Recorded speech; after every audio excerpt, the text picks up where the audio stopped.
Naramdaman ng batang ito na may kung ano sa ilalim ng kanyang kamiseta. Nataranta siya at sinubukang tanggalin ito, ngunit isang malaking gagamba ang gumapang mula sa kanyang sando at kinagat siya sa mukha.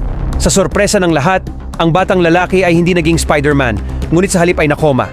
Desperado ang kaibigan niyang si Mike na iligtas siya, kaya natuntun niya ang may-ari ng gagamba at humingi ng lunas.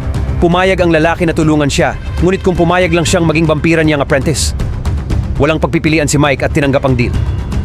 Kinabukasan ay bumalik siya sa paaralan at nakita niyang nagising na ang kanyang kaibigan mula sa pagkakoma. Tuwang-tuwa siya at basta-basta niyang kinakamot ang pisara, ngunit nasira ito ng kanyang bagong kapangyarihan. Pagdating niya sa bahay, nakaramdam siya ng kakaibang pananabik sa hilaw na karne at nang makita niya ang kapatid ay halos kagatin niya ang leeg nito. Sa takot sa sarili niyang kalagayan, muling hinarap ni Mike ang lalaki na nagsabi sa kanya na kailangan niyang iwan ang kanyang pamilya magpakailanman. Binisita ni Mike ang kanyang mga magulang sa huling pagkakataon at pagkatapos uminom ng kakaibang gayuman ng lalaki, pinutol niya ang kanyang leeg at itinapon siya sa bubong. Sa libing ni Mike, nagpasalamat ang kanyang kaibigan sa pagliligtas sa kanyang buhay at naglagay ng cellphone sa kanyang kabaong bilang pagpupugay. Habang ang lahat ay nagdadalamhati para sa kanya, siya ay naglalaro ng mga video games sa kanyang cellphone.